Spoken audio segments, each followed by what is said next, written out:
So today we have Iven C, who is going to be talking about common contractual issues, non-resident withholding tax, GST tax on new builds, deficiencies, repairs, obligations, extension requests, builder's liens, and finally latent versus patent defect. And I'm glad you're covering that today, Iven. The difference between latent and patent defects is one that is commonly asked of me. And in the notes, Iven has just said, please let me know if there's any other pressing matter that you have in which you would like some advice on today. So that's wonderful. Thank you, Iven. I'm going to turn it over to you now. Thank you. Thanks, everybody, for tuning in. For pretty soon, hopefully, you guys will have me coming into your offices. We can meet in person. I see some new faces. I see some brand new faces as well in terms of joining the real estate field. I'm glad you joined Jovi, and it's a good team here. So nice to see you all. A little bit about myself. I have been doing real estate now for a couple minutes. Sorry? Sorry. No worries. So I've been doing real estate for 25 years. All kinds of real estate issues have come up and I've dealt with it, from pre-sales and developments and acting on behalf of partners and joining partnerships to develop, and also, the contractual issues that deals with the regular transactions, buy and sell, commercial real estate or residential as well. And also residential real estate litigation as well. So I did all kinds of things, including foreclosures as well. So if you guys have any questions today about anything that might be coming up with any of your contracts that you're working on or in the future, don't hesitate to let the people at Jovi know. So if there's some issues I can talk about. Now, I was asked to describe some of the most common things that come up in my practice that deals with problems between buyers and sellers when it comes to purchase and sales and all kinds. And so I come up with this list. It's not an exclusive list. There's a lot more. For example, just prior to turning in, Calvin had mentioned some advice that I should be given about people when they're looking at title searches and knowing what's a financial or non-financial charge. And being able to identify what those charges are and what they mean and why are they financial or why they're not. And we can always talk about that at some other point. And if you do have that kind of a question come up, let me know. Okay, but the ones I've listed here are very, very common. And I just want to go through. Today is not meant to be an in-depth discussion about each one, but just to tell you what is the most common scenario that happens, why it happens, and how do we fix it, or what contractual term that could be put in to deal with the issues that do arise. And mind you, one of the things that I do want to give you a caveat is that when I draft clauses for me, it tends to be a lot more lengthy and wordy to cover all the bases. And it's not as easy, maybe as perhaps a bit cumbersome to put it on a residential real estate contract, which you have limited space and small fonts. But I need you to go through these and give you suggestions so that you have at least a basis of seeing why I'm writing everything that I'm writing. Okay, because quite often when there's a dispute and it comes to the lawyer's office and then we have to get involved, we have to draft something that fixes everything up. Okay. So first thing, non-resident withholding tax is a very common thing that happens. The idea is that if the seller of a property is a non-resident, what do you do about it?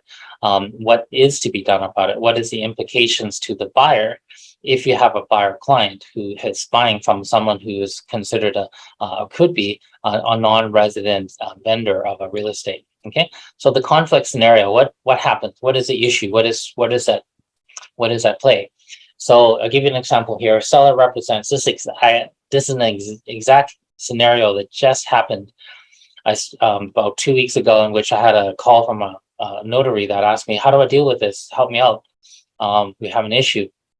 The notary is not equipped to deal with negotiations that deals with a lot of legal impacts. Okay, so seller represented to a buyer that he or she is a non-resident.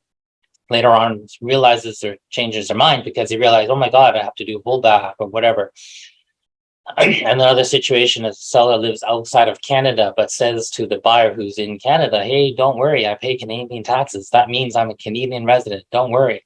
So, if you're an agent and you represent a buyer and you're faced with a situation, what do you need to be put in to protect your buyer? Okay. So what is withholding tax, first of all? It is a tax applied to any income, appreciation or income coming that a non-resident earns while in Canada, or while on property that they own in Canada as well. So it includes citizens who are non-residents, right? So the income in case of a sale of a home is 25% of the gain on the sale of the house. But in terms of the rules about what is supposed to be done, when you have that situation, it's 25% of the purchase price is to be kept and held back. Okay, but this is the issue that arises. Okay, so the next thing, so what is the normal regular procedure? Well, the buyer's lawyer will make sure that the seller is agreeable to have a holdback of 25% of the sale proceeds on undertakings to ensure any tax owing is paid. So you don't. The reason why this is done is because the buyer can be liable and be on the hook for this 25% tax if they didn't make any inquiries as to what is the resident status of the seller, and if they didn't hold back the money. And then later on, CRA finds out, hey, the guy you sold to and you bought from the money, well, they were supposed to owe taxes. Now you, buyer, has to pay. The buyer is a tax collector on behalf of the CRA by default, and is deemed to be so. And if the buyer didn't collect it, didn't hold it, didn't check it, they can be on the hook for it. That's why it's really a big deal for your buyers to make sure that the seller's residency status is confirmed. And this is the same case whether it's a purchase of a house that's already existing or an assignment, like a pre-sale. Okay, same thing applies. So there's a flip, and the purchase price of the assignment plus the flip, and then 25% of the whole entire value of the assignment amount has to be held back as well. Okay, just to be clear. So what happens when that happens is that the seller is required to do something called apply to the CRA for something called a clearance certificate, which, based on all the information that the accountant for the seller reports, will then determine how much and if anything needs to be paid. And that once it's paid and proof of it is being paid, then the money is given back to the seller. Okay, so this is the part where, and I just mentioned here that it applies to assignments where the seller is also a non-resident. Now, just a little note on this part. I get many deals which come in where the brokerage, and I won't name the name of that brokerage, says we don't need to have any lawyer involved. We don't need any notary involved. It's just an assignment. Just pass the fees and go through. But what they're not protecting the buyer from is in the event that the assignor is a non-resident. Okay. And then the buyer can be on the hook for it, even much years, 2 years down, 3 years down, 5 years down the line. CRA does an audit, they're on the hook, and it says, what happened? Did you collect it? Did you make sure there's a holdback? Did you get a clearance certificate? No, why not? And then the buyer could be on the hook. And then guess what?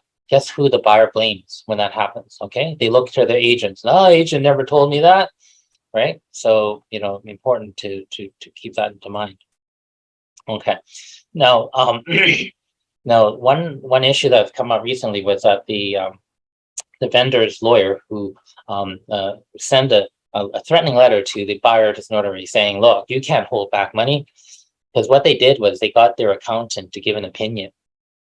The accountant gave an opinion about the vendor's resident status.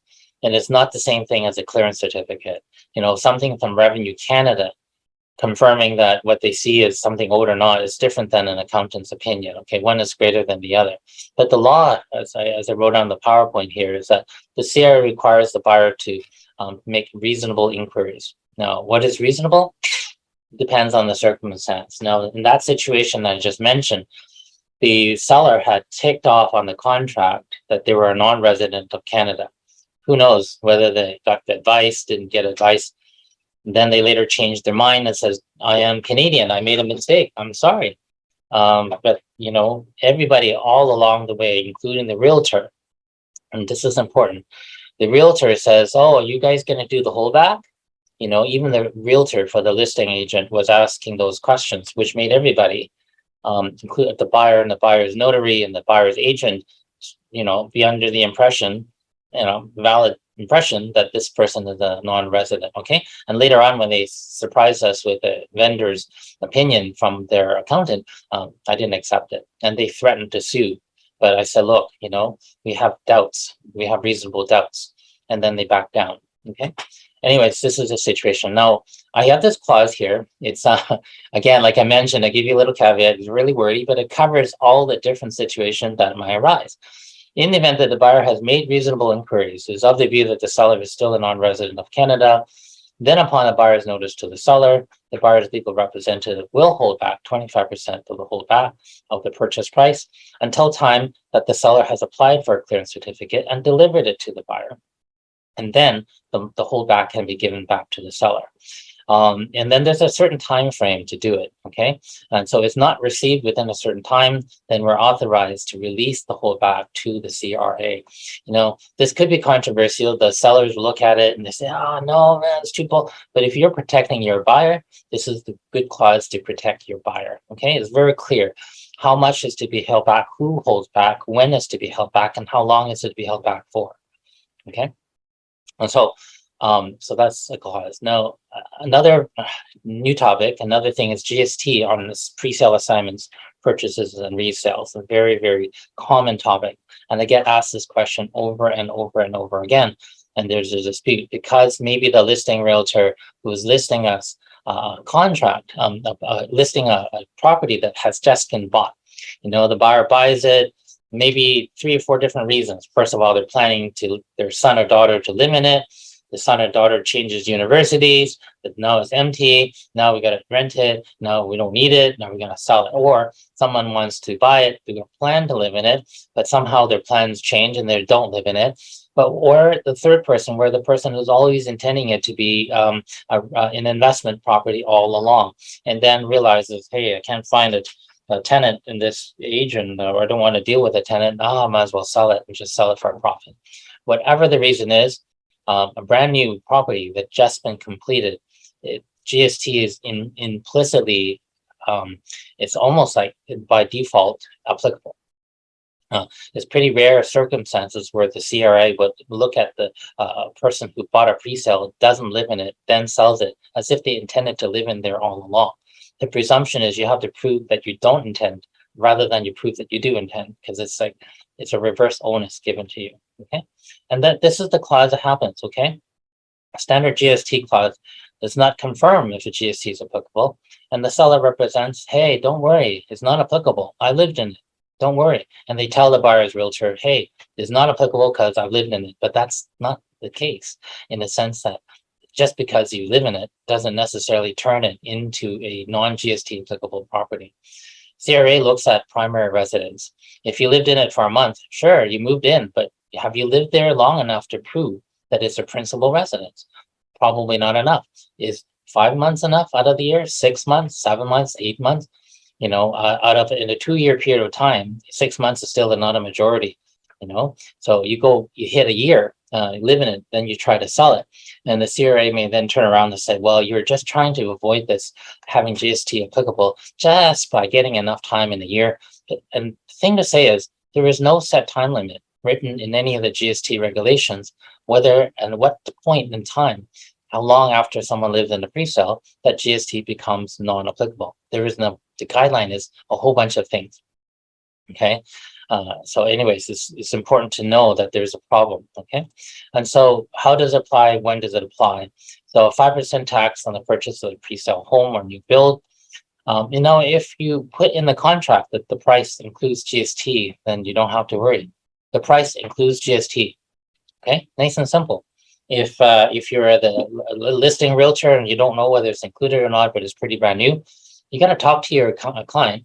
Do you want to make the buyer pay 5% on top, or do you want to include it? At least be aware of it, and then have your client, the seller, know that it could be there may be pushback if they say, you know, the idea that if it's included, if GST is applicable, then the people will sign the certificates, etc. It's better to be clear than not, and it's better to be clear who pays it or not. Okay. If from a law office perspective, if the price includes GST, when we do the statement of adjustments, we have to back up the GST so the amount is obvious to everybody. Okay. And one thing to think about too, you know, sometimes when you have a purchase and and a pre-sale, and then they add a bike locker, they add a storage locker, and they add different things that they add GST on top of that price. You got to know that there's GST on those additions as well. Okay. Anyway, so I just want to let you guys know that. Okay. So, and then, as I said, the GST's in GST's view, the CRA's view about GST for assignments of a pre-sale is applicable. When you assign it halfway through, it's not even being built yet. It's deemed to be an investment. It's deemed not to be held for any other purpose than making money. Therefore, GST is applicable on it. The assignor is deemed to be as if they were a developer. Okay, and if anybody wants to, you have the interest and you have the time, and you like reading GST materials, which how many people out there are interested in GST? So write this down, Google it if you want. It's RC 4052 GST/HST information for the home construction industry. The bulletin about how they treat new builds and GST applicableness to new builds and assignments. Okay. Anyways, and if anybody wants a quote link to it, just send me later on and I'll send you the link. Okay, so here's a little thing. Okay, buyer of a property is brand new, never lived in, will therefore have to pay GST. But often the seller will say there's no GST, even though the property has not been lived in for more than a year. That happens all the time. CRA is of the view that the buyer should make reasonable inquiries, and that includes finding out whether or not the seller has a GST certificate confirming it's not applicable. Because, here's the thing. You can always get advanced rulings from the CRA office and take some time. But if you give all the circumstances to them and then they come up with an opinion saying it's not applicable or is applicable, then either from the seller or buyer's perspective, listing, yeah, it is included. You got a good idea that it's not. And then for any buyer that come in, they don't know, and they ask the question, then you have something to show to them. Okay. Now, like I just mentioned, CRA position, any profit is considered business income and taxable at 100% rather than its capital gains, which is 50% of the gain taxable. And whether it is one or the other, it depends on the intentions, right? But the intention is very, very tough to prove. Okay, so these are different factors that the CRA will look at. It is not just a simple look, hey, I wanted it, now I don't. They look at all these things: the type of property, how long you've owned it, your history of selling similar properties. If this guy says, I was planning to live in it, but he did 6 or 7 flips before, they may not listen to that person and just say the presumption is on the person to prove is not. Whether there's any work done on the property, why you sold the property. So they look at all these reasons to determine whether or not GST is applicable or not. Okay, so it's not that simple. So here it is again. I said it's presumed to be applicable if there was never a tenant and the new buyer has never lived in it. But knowing what they look at, it helps the buyer understand why it's not that simple to accept the buyer say, hey, accept the seller representation saying, hey, don't worry, I lived in it. How long? They don't tell you. What proof do they have of living in it? And what's their history of selling or buying properties and not living in it and trying to claim that there's no GST. It all comes into play. Okay. Here's a suggested clause. Okay. In the event that the property is a newly built property that has been occupied for less than 2 years, and I put this 2 years clause because that's pretty good. If someone's lived in it for 2 years, it's a better chance than 1 and 6, 8 months, better than a year, even a year and a half. So 2 years, that covers your basis. If it's newly built, has been occupied for less than 2 years, GST is deemed to be applicable to the transaction, but will be included in the purchase price, reflected on the statement of adjustments, and it will be remitted to the CRA by the seller unless the seller has obtained a clearance certificate. So you cover all your bases here. Okay, the seller may balk, may say, no, it was too whatever, but here's a good clause, stick it in. And then you're protecting your buyer. Okay, the reverse is the same. Like if you are acting for a listing agent, you may want not your client to not have to swallow the GST. But think about that. When listing the property for the cost and value, that if they're going to take the GST hit, list it for higher so that you can account for that when you get the price you want. Okay.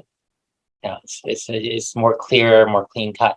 and it's obvious to everybody, and you avoid all the back and forth and having to see a legal opinion as to whether or not it's done or not. And if you go to a notary, they say, go find a lawyer, so put that in there, then nobody needs to see a lawyer. It's right there, plain black and white.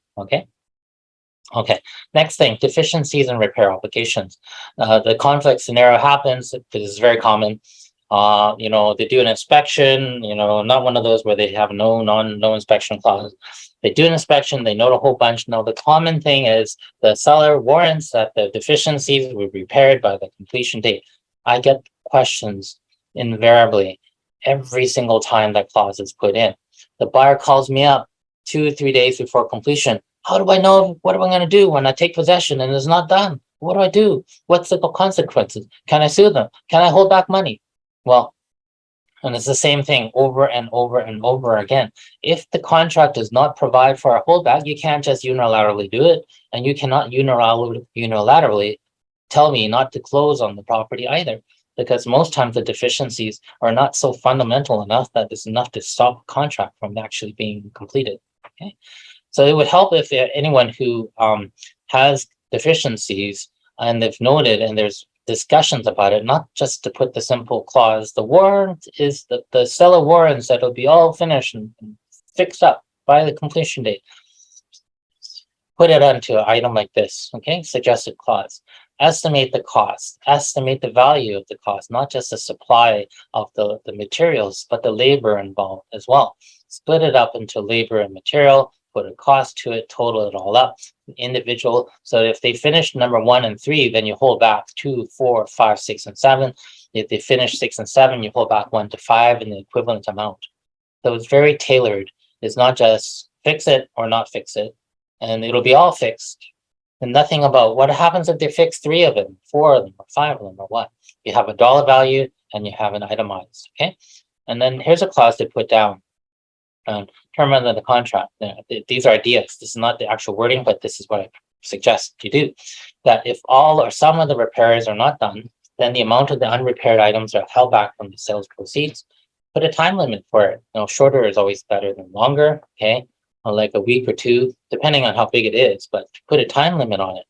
But if the seller whose people are trying to fix it, do not fix it within a period of time, really authorize the release of the funds held to the buyer so they can hire their own people to do the job.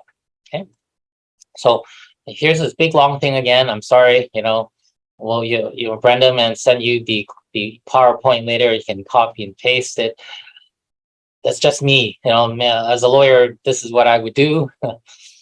Find a different way to make it easier to put in or copy paste it, but you cover it all. The seller warrants that everything will be there on the list, will be fixed. But if not, let the buyer come in and take a look at it. Oh yes, this is important, because the buyer is like, hey, next time I see it as possession date, it's already completed. Get them to have a look at it to see what the state of condition of the repairs are before the completion. Then agrees with the buyer to view the strata state of repairs the day before completion. And the buyer will indicate on the deficiency list which items have been done, which are not, including the value. In the event that all or some are not been done, then at the discretion of the buyer, it's important.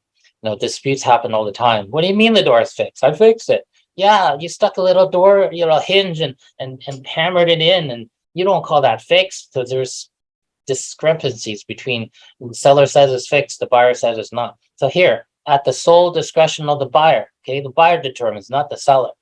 But the seller agrees for the deficiency hold back in the amount of the value for the unrepaired items for a period of 2 weeks. Don't do any more than 2 weeks. I highly advise more. They don't really want to fix it. They're not going to get it fixed in 2 weeks. They're not wanting to fix, period.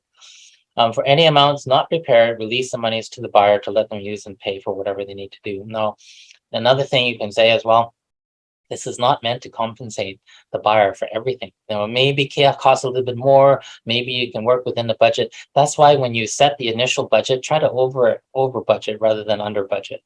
Okay, and there you go. Okay, that's my.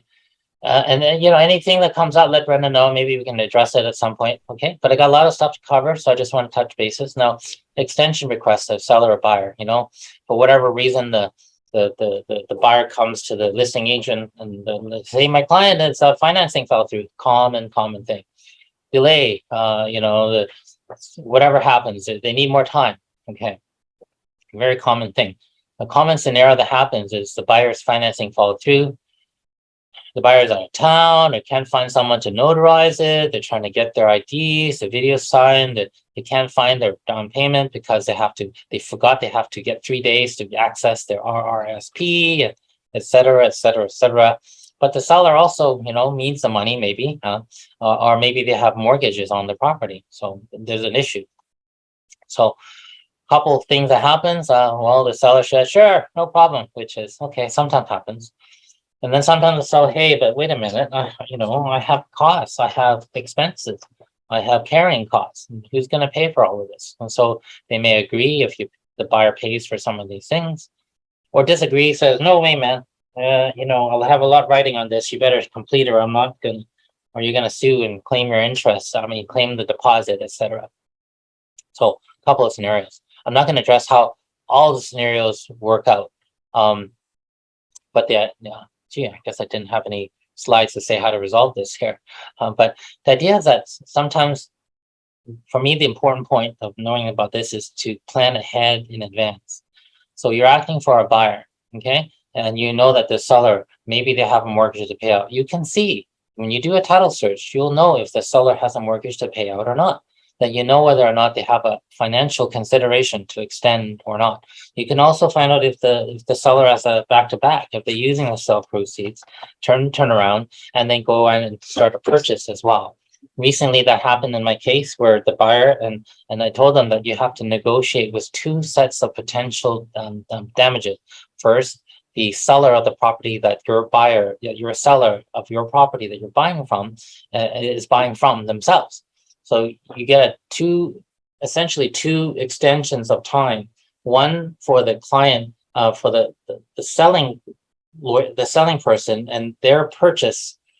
They're selling to a purchaser. You have to negotiate with the purchaser's lawyer who's buying the seller's house, and then simultaneously you negotiate with the seller's lawyer. So you get two chunks of money to cover all bases and take care of everything and adjust it and adjust it and adjust it down if there's a back-to-back.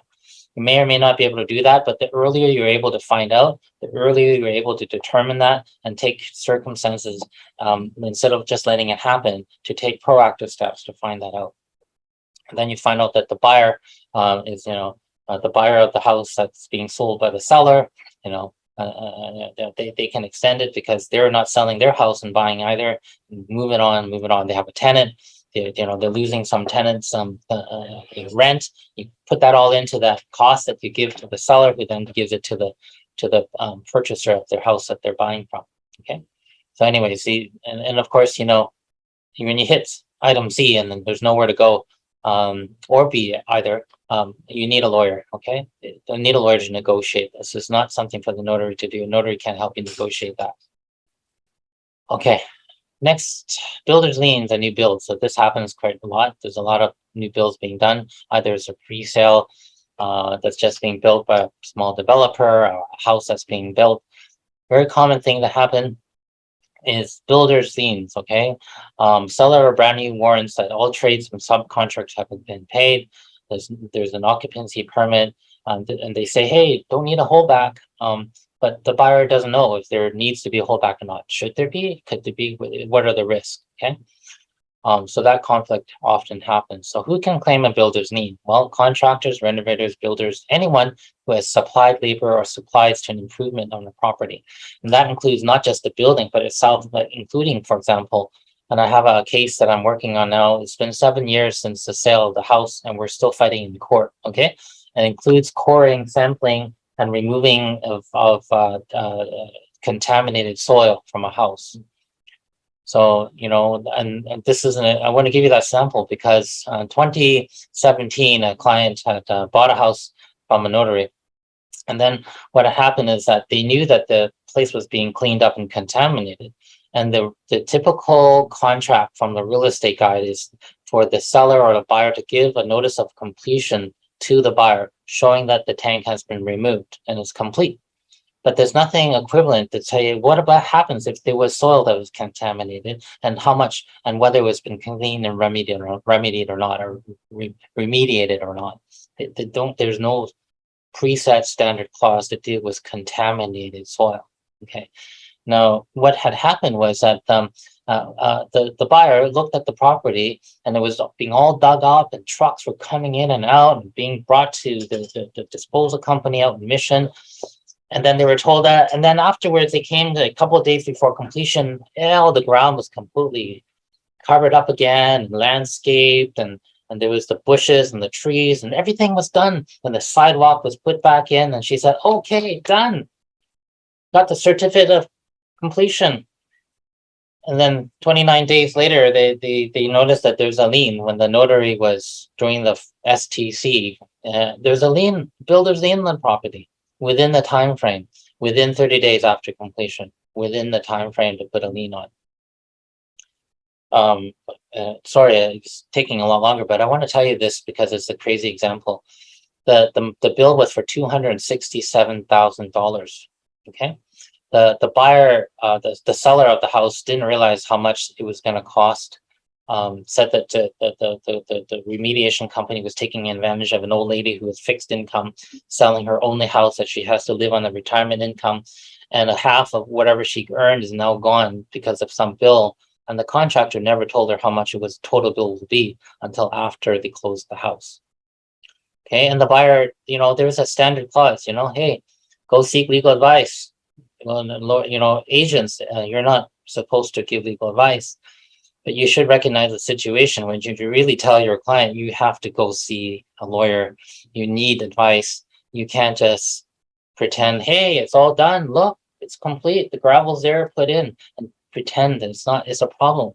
So that bill is now we fought that bill. We fought it in court, me and the buyer, and also with the seller together, and we won Supreme Court 4 years later.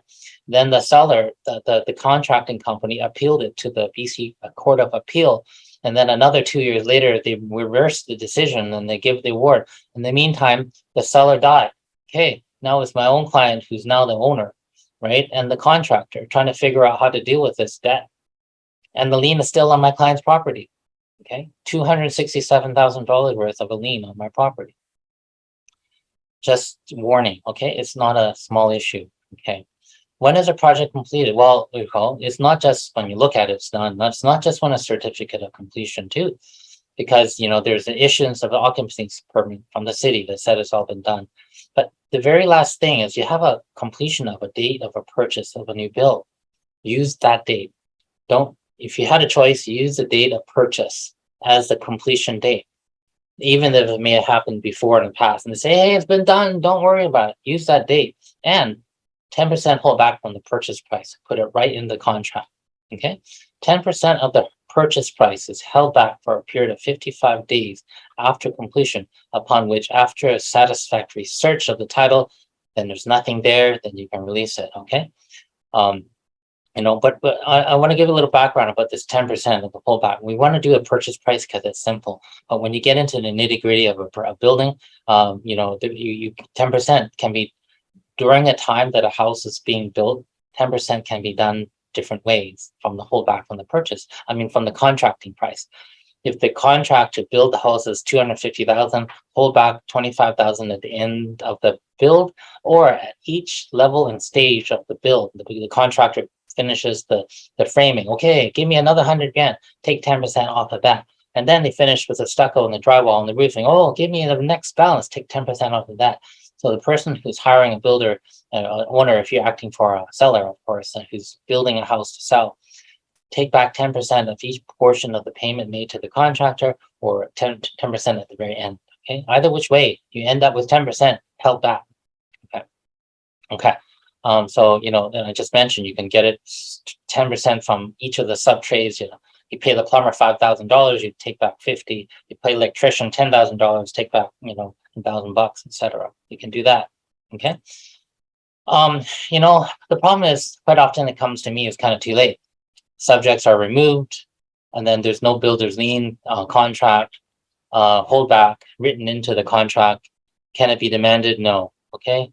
The builder's lien is not required by law. It's a law that exists, but it doesn't mandate every seller of new build to actually put it in. It's not mandated by law. You can only get that holdback if you actually write it in the contract. Okay. So it's important. Potential new build, put it in. Not, don't know, it's been, it's not a new build and you don't know, not, if you're not sure, stick it in, right? Okay. So what to do when you're acting for a buyer, always provide a builder's lien holdback in the contract, specify a time in that holdback and the lien period begins, and then make it so that it's the buyer that determines if they're satisfactory. When it's completed, then they can release the funds. Okay. And normally in 55 days is the normal time frame, not 45 on the Lien Act, because it takes a period of time to confirm whether something has been substantially finished or not. So 55 days is the best date after completion. Okay.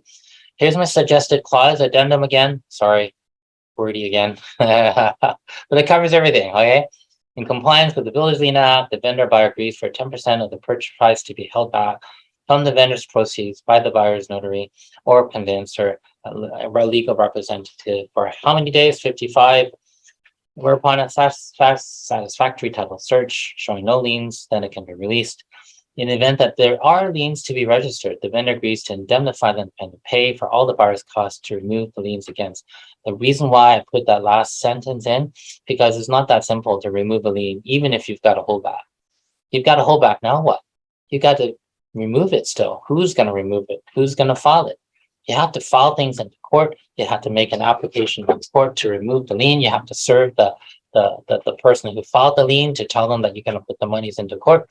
It's time and money. Okay. Why I put this here? Yeah, like I just said here. It can range from legal fees from 2,500 to 5,000 just to remove the lien off the title. It's not automatic. Okay. So you got to take work. You got to file documents. You got to file application. You got to actually physically go to court. And some days now, though, it's pretty nice. I've been able to go to court by just staying here and on video, but it's not always the case. But you still have to bill for the time to prepare, bill for the preparation of the documents, bill for the service on the contractor who filed the lien to notify them that you're doing it, and then appear in court. And when you appear in court on the day, your claim may take 5 or 10 minutes to explain, but you're put on a list that could be like everybody goes in and checks in. And they check in, they said, my case is 10 minutes. My case is 5 minutes. And turns out everybody who's estimating their case is 5 minutes, turns out to be 15 minutes to 20. You'd be there the whole day. The lawyer has to be paid for waiting the whole day to hear the case. Then you're there, your 10 minutes becomes 6 hours. Easy. Okay. Just want to put it that there's a cost. So it's not that simple just to say, yeah, you can put the lien holdback. But what happens if there is a lien? And take care of it. And then who's to pay for it? It's not the buyer's fault. Okay, so put it all in there. Okay. If you can, stick it all in. Okay, there you go. Patent latent defects. Brenda mentioned this at the very beginning. There's actually more nuances here. There's patent defects, latent defects, and then there's another word which is for realtors to know, material latent defects. Okay, so there's 3 different types of defects. So it's not just 3 different types of defects, and some which are more applicable to realtors and not to the sellers. Okay. Now, conflict scenario. This is an actual case that happened. This was probably quite a number of years ago now, and I had the lawyers for the insurance agents for the realtor involved. So, because there's a problem about realtors disclosing things, which is a material latent defect or not. So here it is, a sample. Seller an investment home near Seashell hires a property manager to do the work with a listing realtor. Seller is never in town, and Seashell is offsite and says, hey, you take care of it, right? The property manager hires an inspector who discovers there's E. coli in the water system, tells the realtor, but does not tell the owner, who says, hey, hands off. I don't want to do anything. No headaches at all. Just let the buyer sign off saying it's as is, where is, and there's no warranties at all from the seller. So problem. So what are patent and latent defects? What's the difference? And what is the difference between that and the material latent defect? First of all, a patent defect, something that is discoverable by reasonable inspection or reasonable inquiry. Now, reasonable depends on the circumstance. So it's not always one house that's reasonable, the other house is not reasonable. Everything depends on the circumstances. But generally, here's the general things. Visible to the eye. There's not something hidden behind the walls. discoverable by trained home inspector. Not requiring digging out of things and demolishing things, wrecking things out, prying things apart to find things. Okay. And there's nothing outside that seems to suggest that there's something inside that's wrong. So no water stains, no oil stains, no cracks, no drafts, no funny sounds or smells. That leads to other questions. So what is that smell coming from? Or what is that stain coming from? Is it an oil stain? Is it a water stain? Anything that leads to further inquiries makes it not a patent defect, because it's something that anybody see. If there's no stain and nothing you can see, nothing unless you pull apart something, then it's not a patent defect. Okay. And then, okay, well, what's the opposite? A latent defect. Defects that are not discoverable by reasonable inspection or inquiry, or which is too dangerous, and whatever the defect is, it makes the property dangerous or not livable. Okay. Not visible to the eye, and requires more than an ordinary home inspection. You got a special technician to come in to test samples of the soil, test samples of the air, take out things and check out what it is. That requires more than just an ordinary home inspection, which they have to take things off site to inspect. Okay. Mold and spores in the air, leaking oil from oil tanks, sewage system backup, E. coli in the water. These are latent defects. Okay. Because, someone tastes the water and they die, well, okay, that's a problem, but that's going to take some time, who knows. But you can't see, obviously. You can look at the water and know that it has the E. coli in it. You got to test it. Okay. So what's the difference between those two and material latent defects? So not the same meaning as what I just mentioned, the two ones, common law definitions. The meaning is established in your real estate council. Look at 513 of your professional standards manual. And there's a bunch of things, okay? Here. A defect that makes the real estate property dangerous or potentially dangerous to habitation, unfit for habitation, unfit for the purposes which the party is looking to buy it, if the purpose has been made known to the licensee or the party, or somehow the licensee has otherwise became aware of the purpose. So the agent knows something that even the owner doesn't know. Then that hits into item 3B, okay? Then the situation that I had is like, the agent becomes in possession of information that makes it that their non-disclosure makes the agent liable if they don't. And if they have to tell their own owner, their own client, the listing agent, hey, there's a problem here. And if the listing, the owner says, don't say anything about it, then you could be in trouble. Okay. So this is exact same scenario that I mentioned above, which the listing agent can be in trouble for not disclosing or not, and then telling making sure that the vendor knows about it. And if the vendor, the owner of the land still says to the realtor, don't disclose it, then you have to recuse yourself and stop acting for that seller. Okay, here. Now, sorry, another section here. Defect another indication of what is a material latent defect, a defect that would involve great expense to fix up. And circumstances in which the local government has already said that they cannot or cannot do, like there's a notice that this is not allowed to have this home, for example, a home daycare, it's not zoned, something that you need to check with the city to find out about, and there's no permits allowed. So these are all things to be aware of, okay? Now, two standards of disclosure I mentioned before. The seller may or may not know about it. The agent may know more than what the seller knows. So the sellers are only required to disclose known latent defects that are harmful or makes a home uninhabitable. But agents, you guys have a broader range. But even if it's not dangerous, and even when the home is livable, okay. So you happen to know the purpose that they're doing for, and you know that the house is not fit for the purpose that they're doing for, and it's specifically written into the contract. You didn't disclose it, even if the seller didn't know the purpose of the buyer, you're in trouble. Okay. So here, representations. What to advise sellers about material latent defects, and what if the seller instructs the licensee not to disclose it? Okay. So here's the thing.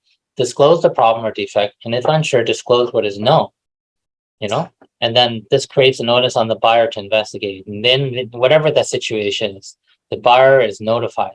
They have the obligation to check, and if they don't check, then it's their fault, they accepted it, okay? You're relieving yourself of the burden and the seller of the burden of having to not know and make sure, I'm not sure if they should know or not. Let them know, let them find out. And if they find out something, well, then you have it there. Like nothing is to be uncertain. And if the buyer is notified of it and they don't do anything about it, and they don't ask for a further inspection, and they accept it and they buy it, they've been notified. Now it's been discoverable because you've given them indication of something to look at, and they didn't bother to look at, it's their problem. So, and if you're on the other end of it, you're a buyer and you get that, well, you better take care of it, look into it, and let your client buyer know that this is a possible probable happening. You may want to inspect the air sample, you might want to inspect the water, you might want to, you know, do something or do hold back or do something, but do something, okay? And if you're the listing agent and you tell you tell your client, hey, there's E. coli in the water, and they say, don't tell them. It's as is. It says it. There's no, we're making, but you're still liable because now you know as an agent, then the buyer can sue you, and if the seller has to pay money, they can say, hey, the agent told me not to. The agent should have told me not to do it. So be careful because you want to protect yourself as well. Okay. In a conflict scenario, the agent need to disclose it and the seller and disclose it to the buyer. And then if the seller insists on not disclosing it, protect yourself, follow the rules, refuse to provide your services anymore. Okay. And I think that's what I have for today. Wow, I did it. 51 minutes was great. So that's my presentation for today. If there's any questions that arise, we have a few minutes. Perfect. We can look into it. Yeah. Okay, we have a comment from Carrie. Carrie is asking, in a situation where the client is purchasing a newer resale, paid GST, had inspection, still under the 2510 warranty, contacted the seller and the seller redirected us to the new home warranty. They told us we'll batch fix. Can we still do a holdback? No holdbacks are required or allowed. No holdbacks are allowed in any situation unless it's specifically put into the contract. Even if there's that, even if you know that there's stuff to be done, not yet done, there is other recourses such as the deficiencies and the 2510 warranty. You can complain to the new home the new housing warranty office, and then the national warranty office, which they can strike a builder off the list if that's not approved by the builder, if they don't follow what they're supposed to do. So there's other ways, but you can't do a holdback unless it's in the contract. And part two of that is, would you put in these holdback terms when signing the developers for condo units? Yeah, the 2 points about this is that no developer would ever agree to it. And condos are 7%, not 10%. They follow a different rule. It's not the Builder's Lien, but the Condominium Act or the Strata Property Act. I can't remember which one, but they have a different set of rules. But no developer would ever agree to that, and they don't have bargaining power with developers. And so in the pre-sale contract that they signed, they indicated all the circumstances in which they agree or not agree to anything. And I've never seen a developer that's agreed to something like that. Okay, and a third question. When do we disclose material latent defect? At the time of the offer, and where do we disclose it? In the document section or public remarks or agent remarks?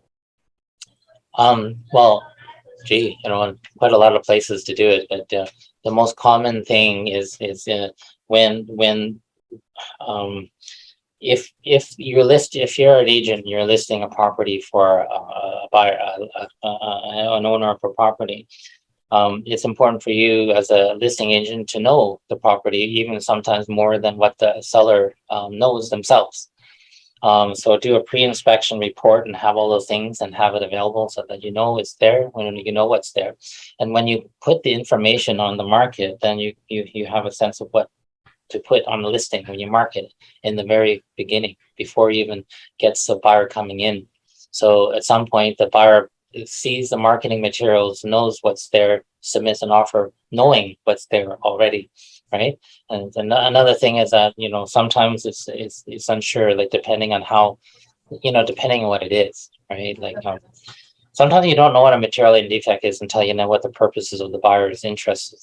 Like, hey, I'm going to buy this place for daycare. And you know that the person, that this house is licensed for not daycare, or the next door neighbor is a halfway house for parolees, from people on the National Sex Offender Registry. You know, things you have to know before you know what to say or not. So yes, and actually we also have a separate disclosure form for material latent defect.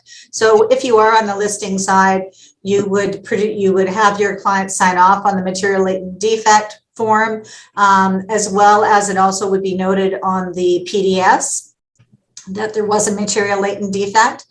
So you would expose it right away and also state the type of defect, both on the PDS and on the material latent defect form. And you would probably want to also attach that material latent defect form to the documents on Paragon with your listing. you know, when you do whatever Brenda says you should do, and you guys all should do that, the onus is completely now on the buyer. You know, the buyer forgets to check it. The buyer doesn't remember it. The buyer signs off on it. We told you, it's not our job to make sure that the listing's job is not to make sure and represent the buyer. That the buyer's job is to have the buyer's agent to represent the buyer, given all this information. So as a listing agent, you relieve yourself of any stress whatsoever, because you disclosed it all. Yeah. You know, the seller might be worried. Oh, you know, I say this, maybe they want money back and they want a reduction of the price. Well, take that all into account when you have the listing price set. Okay. Yeah. And always lean on the side of caution, and transparency is always better upfront than after the fact. Yeah. Okay, we have another comment here as well from Frank. My seller client has home insurance until the end of August of 2023. But completion date falls on September the 14th. She wants the buyer to resume her insurance through conveyance. Does she have to get the buyer's approval for that? You know, I hear that question. I'm thinking, Frankie, that you mentioned the word assume rather than resume. So no, I would think so. The seller doesn't have the right to require that the buyer take over the insurance contract, and the buyer has the choice to choose their own or take over that. And if they choose to take over, yeah, then it should be adjusted, but it shouldn't be something that's forced upon the buyer to take. So if you want that in there, put it in the contract. The buyer and seller agrees that the buyer will assume the contract and reimburse the seller for the portion of the insurance that's not yet paid for or already paid for or prepaid, and adjust it on a statement of adjustments. And then that's the proper way to do that. But put that as a contract term. Yes. That's all the questions that we have in the chat. Okay. Does anybody else have anything or questions or comments? You can just unmute yourself and ask Iven directly. Is there anything that you would like Iven's advice for? Hi, Iven. Oh, hi, Artis. Oh, hi. Yes. Hi, Iven. Hi. Can you guys hear me? Yes. We can hear you. Okay. I can't see you, but we can hear you. Yeah. Oh. Yeah. So you can see me now. Yeah, I have a question, but it's not really related to today's topic. But then it's kind of like a question on the title for legal notation. Sure, sounds good. Because my question is the legal notation. You mentioned there's an easement for the property. I'm just wondering, is that something that we're able to remove that from the title? Okay. Easements are removable, but they're very, very tough. And secondly, they're not something that's required to be removed. The buyer cannot require the seller to remove it. And if the seller received that request and the seller says, okay, and not knowing what it is, it could be a big problem for the seller. Okay, got it. Yeah, an easement requires consent from the property that the easement is for the benefit of. To remove that easement is not just the property owner, but for whom the benefit of the easement is for. For example, an easement allows the next door neighbor to go onto the property of the house you're selling to clean their own property because the space between them is too short. Now, if you remove it, now the next door neighbor, if they approve it, that means they can't go onto the other side to clean their own house, which is unlikely to happen. So you can to find out what that easement is, though, is important sometimes for especially if your client is buying a house and they plan to develop it. It may be important to know what that easement is because you're not allowed to build over it. Okay. Yeah. Okay. Yeah. Okay. Thank you. Thank you for the advice. No, you're welcome, Marcus. Yeah. And no worries. And guys, it doesn't have to be related to a topic that we're talking with because it just comes up and it comes up. And sometimes you can't wait for a topic to be discussed in order to deal with it. So don't worry about it's not on the list. So thank you, artists, even if it's not on the list of topic, because that's Okay. this stuff happens all the time. All Can I right. have Okay. a question? Can I have a question regarding the Canadian citizen? If the Sorry, if who's the talking? I can't tell. Who is this? Joanne. Joanne. Oh, hi, Can you Joanne. see? Hi. Yeah, Good hi, to see hi. you. Okay. Yeah, I have a question regarding how to identify, because when you're asking the seller, for example, and the seller they do they do have the PR, and but they're living Europe right now for like a couple years, and when they're selling the house, so and they do report the tax return every year.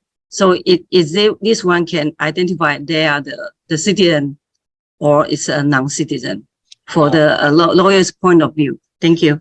Thanks, Joanne. So I think that what you're trying to get at more is like, can we determine from this whether they're a resident for tax purposes or not? And the answer is no. The very fact that they pay Canadian taxes does not necessarily mean that the person is a Canadian tax resident. Paying tax is only one thing. That is not determinative.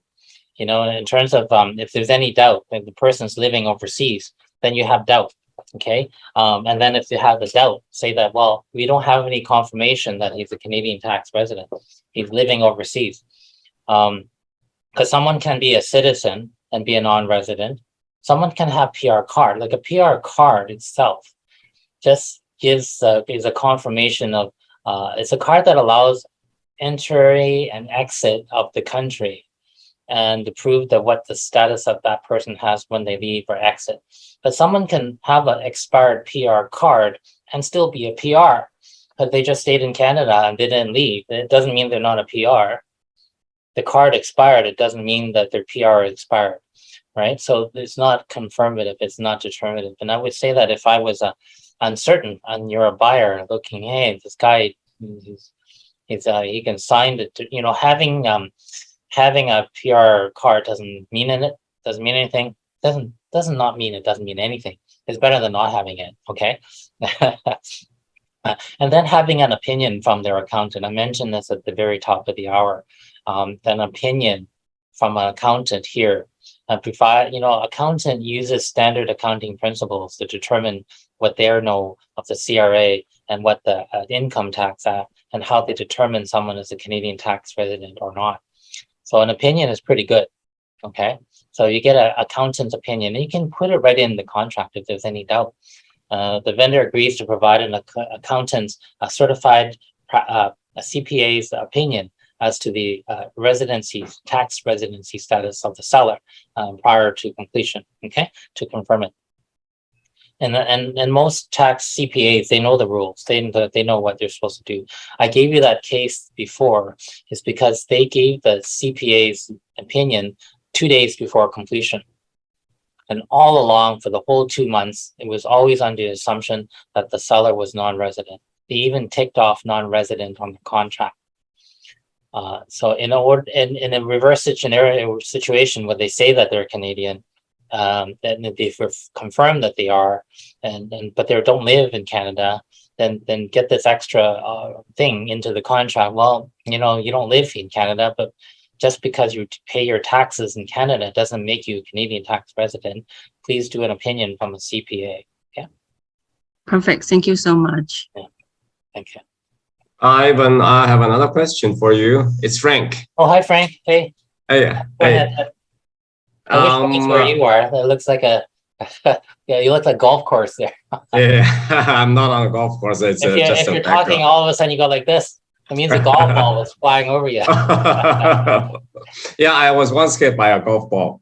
Oh, geez, Yeah. sorry. Didn't mean to joke about that. Yeah. Anyways, so my job is to tell the my seller client who is overseas. She lives in California. Yeah. She's a non-resident. So my job is to inform her that she should seek professional advice from a CPA in Canada. Yeah. So it's her choice not to use that CPA, or if she chooses to apply the clearance certificate by herself. What should I do? You know, unless that person has some tax background, then you can apply, but you may not get it. So, you know, applying for it is one thing, getting a certificate is something else. And a CRA, you know, I'm sure that, you know, when they receive the documents they ask for, they can tell whether or not it's sufficient, it's enough, it's not good enough. They need more documents before. And if someone does it without having a CPA license, they're probably more critical of what they're receiving than if they received it from a CPA. So, you know, but I've never done it myself. I've never looked at what forms are needed. I wouldn't be able to say, sure, go ahead or not. But I would say that Income Tax Act, which is like fifth thick, do you really want someone to just do it on their own? You know? Yeah, probably not. Get them to do a CPA, require them to do it if you can. Just say that the rules are, you know, not only is getting it or applying for it, but getting it is important, right? You know, and sometimes during the pandemic, it was taking 6 months, 7 months, even 8 months to get it. And normally it's like, you know, 2 or 3 months and you can get that certificate. So if things take longer, then the holdback is sitting there, and the buyer in this situation can say, look, you know, the authorized time frame is way beyond it. I'm just going to give it to CRA. I'm not going to wait for the clearance certificate. And the buyer has the right to do that, right? Mm-hmm. Yeah. So you want to then get it done, get it quick, as fast as you can, let a CPA do it, and then you can get your holdback monies faster. So, Okay. yeah. Perfect. Thank you. Yeah, no, you're welcome. Yeah, thanks. Okay. We are, Anybody else? anybody else? I don't think so, Ivan. I think that you've provided us with Yeah. a lot of information today. I will let you guys know that Ivan is available to take a WhatsApp message or an email in regards to assisting you with your legal advice in regards to the topics that he has covered today, as well as other topics as well. I do have a copy of his PowerPoint presentation that, you know, I will share the bits and pieces of that presentation with you on an as-need basis. And Ivan's contact information is still on the screen. If you don't already have him put into your contact list, please go ahead and do so. And So you guys, I put my thing on here, like you'll see the last screen on my PowerPoint, my cell number. This Yes. is for just agents. This is not for your clients. This is for you guys. Okay. Yes. And if you text me, send me your business card, like your Jovi, so I know that you're from Jovi. But it's not for clients to call me, because sometimes, like, you know, I give you an example. I think actually with a Jovi agent, but I don't see him here today. It was like Friday, last Friday, and it was like, you know, the client called me at like 9:30 at 9:30 at night. You know, like, it is kind of urgent, but they had a notary that didn't represent them, that doesn't give them advice. But you know, I try to help with the time frame that I can. But you know, it's not all the time, and not for Yes. clients either. Okay, so hey, Joanne, if you text me something and you say, hey, I was at your webinar, this is my card, I have this question, it's something I can answer, great. If it requires me to review wordings of something, it takes more time. I may require something more than just something quick. We may need to talk with your client, either the listing, if you're listing your seller, or if you're buying your buyer client, to pay for some services if it requires more thought. And that one instance last Friday, it was the contract clause was very ambiguous.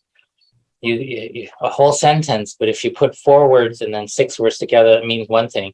If you put 8 words together and the last 2 together and you emphasize the ordering of the words, it means something completely different. So, you know, that requires a lot of time to analyze and to figure out. So anyways, just want to put it out there. But Wonderful. special innovations there. I know Carrie, sorry I put you out there. Because I knew you from before you were Jovi, right? So it's kind of cool that you're here now. So Well, thank you, Ivan, once again for your time today. Very, very informative, and I'm sure that those that are in the meeting took away a lot, and those that were not in the meeting, we do have this session recorded for their benefit as well. yeah, and hopefully we'll come by to your office and have the first time in maybe 3 years to have a training session at your offices. That sounds awesome. Again. Awesome, Ivan. Wonderful. Okay. Thank you. Take care, guys. Good luck Okay. and Bye, everyone. happy contract ready. Okay. Thank you, Ivan. Okay, you take care. Bye-bye, guys. You too.